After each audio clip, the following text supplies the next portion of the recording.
Hello mga katrackers, good morning.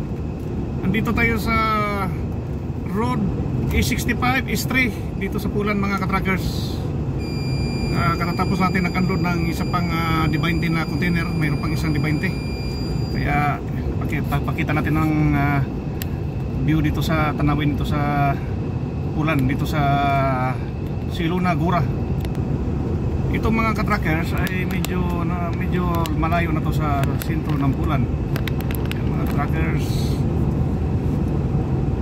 good morning sa ating lahat at maraming salamat na unti-unti na tayong dumadami mga katrackers. At yan, ako ay nagpapasalamat sa inyong mga katrackers, sa inyong buong tiwala at suporta.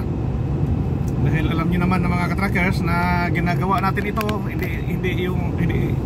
hindi yung nagpapasikat lang tayo. Kung hindi, mayroon itong purpose para makatulong tayo sa kapwa mga katrackers. Mag-umpisa muna tayo sa mga kabataan dahil maliliit pa rin yung channel natin mga katrackers. Sana balik-balikan yung mga katrackers dahil alam nyo naman at panoorin yung buo dahil hindi naman ito para sa akin, para sa mga kabataan mga katrackers. Kasama kayo dyan, bayanihan tayo mga katrackers para marami tayong mapasaya mga katrackers. Hindi ko ito ginagawang hanap buhay. At dito naman sa isang naman, gusto ko rin makakatulong sa mga nagbabalak makarating dito sa Europe. Kung ano-ano man yung mga skills nyo, office work, factory workers, bus driver, trailer driver, yan mga katrackers. Antay-antay lang kayo mga katrackers kasi kung mayroon tayong alam, ipamahagi natin sa inyo mga katrackers. Sa ngayon ay wala pa tayong bagong update mga katrackers. Pero sa mga nagdanais talaga na makarating dito sa Europe, tiwala na tayo sa Panginoon mga katrackers.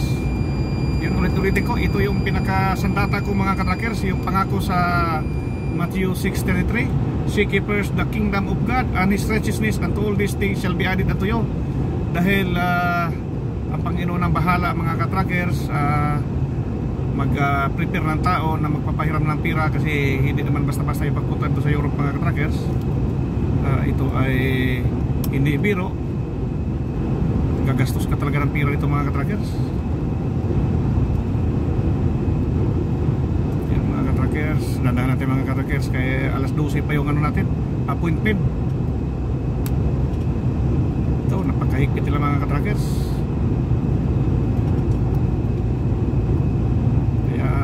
Pitix lang tayo muna mga katrackers. 101 km ang tatakbuhin natin. Yan, kita nyo mga katrackers. Yun ang bugi. Dalawang dugtong mga katrackers. Marami yan dito sa Pulan. Pero mas mahaba yung sa Finland mga katrackers, Sweden at Norway mga katrackers. Yung lake, dalawang trailer ang hinahatak. Karamihan pa mga babae pa mga driver, mga malulupit talaga sa trasan. Pero huwag kayong mag-alala sa trasan mga katrackers, hindi naman po. Ang importante lang marunong ka matras kahit 3 beses, 3 attempt, 5 attempt. Basta hindi lang magkabasag-basag yung tilat mo sa likuran, yung bumper mo. Ang importante rito mga katrackers na time management. Siyempre yung pag-drive hindi naman ang atras lang mga katrackers, yung pag mag-diskarga ka lang. Abanti naman ang karamihan dito mga katrackers. Alam ko naman mga katrackers, sa mga hindi pa talaga alam, maguguluhan dito dahil hindi mo pa nasubukan. Pero pag makukuha mo na yung technique mga katrackers, diskarte, siguro mas magaling ka pa sa akin mga katrackers dahil ako ay matanda na, matanda na akong natuto. Pabortos mga kabataan mga katrackers kasi pero mas maganda rin hindi rin maganda na magtatagal rin tayo dito sa abroad mga katrackers. Kailangan talaga makauwi tayo sa ating inang bayan dahil makikita natin yung mga kamag-anak natin, mga anak yan mga katrackers. At kailangan talaga pangpuhunan, maka-invest ng pangpuhunan. Ang bala ko talaga mga katrackers kasi mayroon akong kunting lukpal ang mga katrackers na nabili ko. Mag-alaga ako ng babuyan. babuyin ako makapokus, baka o mayroong bang depende sa pira. Doon muna ako sa mga katrackers. Siyempre pag mag-alaga ka ng baboy, kung nakatira ka kasi sa bundok yung mga katrackers, sa nursery Bango, Compostela, Davao de Oro, ay siyempre mag-alaga ka na rin ng manok mga katrackers. Kung iba-iba pang mga alagaan mo, kasi may tubig doon mga katrackers. Ang kagandahan pa sa aking may mga ginto pa. Dahil yung Bango mga katrackers ay isang kilala yan na paning area sa Compostela Valley Province dati, ngayon Davao de Oro na. Yan mga katrackers. Pero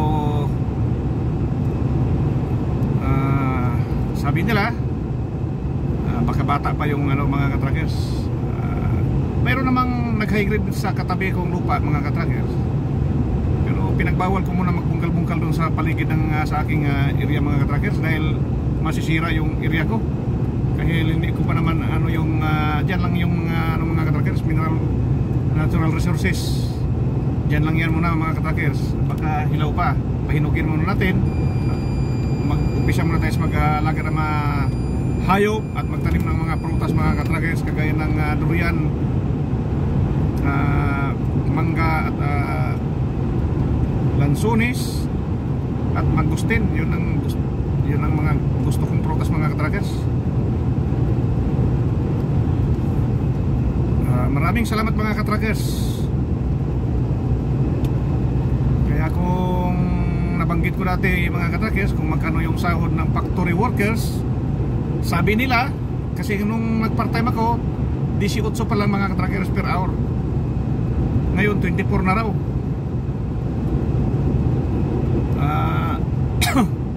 Kaso sa totoo lang mga katrackers, ang galawan nito mga katrackers ay paspasan.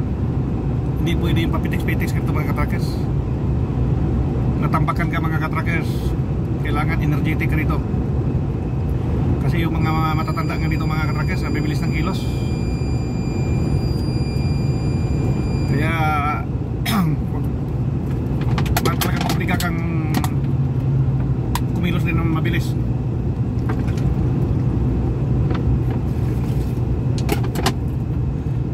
Ganun talaga mga katrackers. Kahit sa Taiwan pa, sa South Korea, Japan, mabilisan talaga mga katrackers. Hindi lang gusto yung mga pulpul.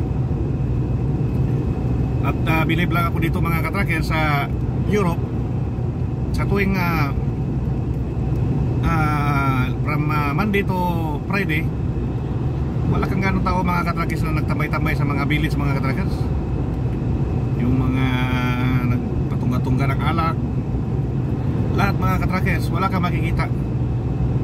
Yung minsan yung mga matatanda lang, nag-garden sila mga katrackers, yung mga nag-edad ng mga 80, yan, makikita ko. Kasi karamihan mga katrackers nandun sa trabaho mga katrackers, factory mga katrackers, or farm, kung ano-ano pa. Grabe nila kasipag mga katrackers dahil kaya wala silang dahilan na hindi umasinso. Ang Pilipinas mga katrackers, kahit ngayon mag-survey ka sa mga kanto-kanto mga katrackers, daming tao nagtumpukan mga katrackers, nag-inuman, nagchismisan, yung tumataya ng luto, ang haba ng pila. Dito rin mga katrackers, mahilig din sila sa luto mga katrackers, nagpakasakali din. Yan, sa mga supermarket nakikita ko mga katrackers. Pero sa araw ng Sabado at Linggo mga katrackers, talagang nag-enjoy sila mga katrackers, nagparte-parte sila mga katrackers. Kaya lang ang ugali ng European mga katrackers, pero hindi man lahat siguro, pero karamihan talaga, sila ay kumakain sa harapan mo mga katrackers, talagang hindi ka alukin. Kahit pa kasama niya sa trabaho, halimbawa mayroon siyang sasakyan, uwi na siya sa kanilang bahay, mayroon siyang yung may isang kasama na naglalakad, ay talagang hindi na hihintuan mga katrackers. Iba ang ugali dito sa Europe, kanya-kanya. Yung pagdating na sa trabaho, nagkakaisa sila sa siyempre. Hindi kagaya sa Pilipino na sobrang hospitality mga katrackers. Yan ang pagkakaiba lang sa ugali natin mga katrackers. Iwan ko ba kung saan natin nakuha itong, saan natin minana itong ano natin, itong tradisyon natin mga katrackers. Kahit hindi kilala, papakainin natin mga katrackers. At hindi ba lahat mga Pilipino, dahil mga Pilipino din mga swapang din, mga swapang ang hindi marunong tumulong sa kapwa. Mayroon din mga katrackers, pero hindi naman lahat. Yan mga katrackers.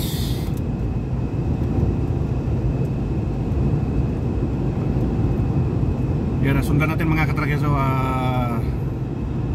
yan ang EDR, LNG, parang liquid natural gas.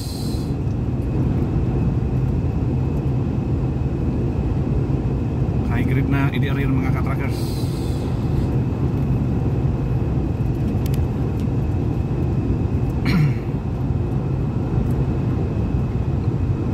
Ayan mga katrackers. Natuyo yung lamunan ko mga katrackers dahil namili ito sa Bidrungka. Pinagpawisan ako mga katrackers. There's a stalled vehicle ahead.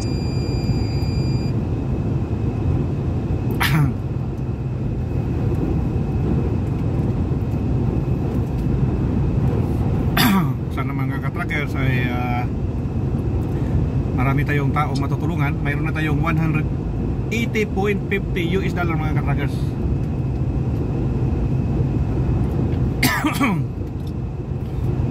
Parang ano ito yung nalamunan ko mga katrackers.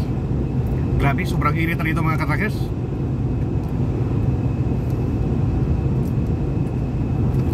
At kailangan mga katrackers, determinasyon talaga na makarating kayo dito. Kung kayo ay kikita ng medyo malaki-laki, punta na kayo dito mga katrackers. Kaso lang nadaan pa kayo sa butas ng karayom. Siguro mga 1 year and 1/2 yung recovery. Pagdating mo rito mga katrackers, kukuha ka pa ng mga dokumento. Kasi hindi yung sa amin mga katrackers, yung international license mo na yung gagamitin mo. Dahil pag mayroon ka ng tako. Pero kung ang tako ngayon ay 5 years na, yung first timer, sa amin kasi 6 months. Pagkatapos sa 6 months, renew 5 years na. Kung bigyan ka ng 5 years, di ganun din ang ano mo, international license. Kung mayroon kang international license na 5 years, ay pwede rin mga katrackers. Si Luna Gura.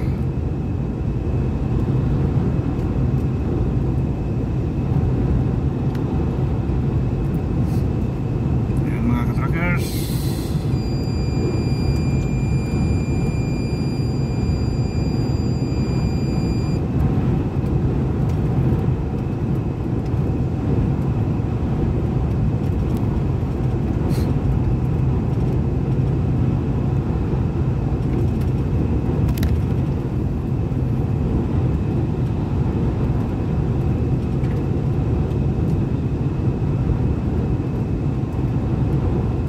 Unti-unti nang umasinso ang pulan mga katrackers dahil marami ng mga industrial, mga warehouse at saka pagawaan. Sa panahon ng World War II mga katrackers, dito maraming patay ito dito mga katrackers, pakpakan.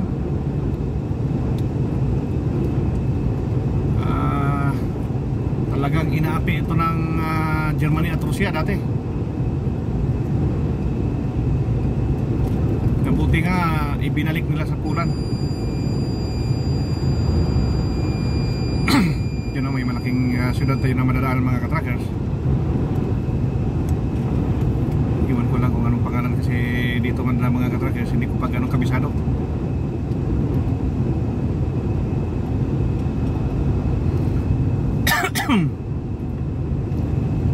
Tuyo yung lalamunan ko mga katrackers. Delikado sa ubuto mga katrackers. Dahil namili ako ng maraming tubig. mabigat.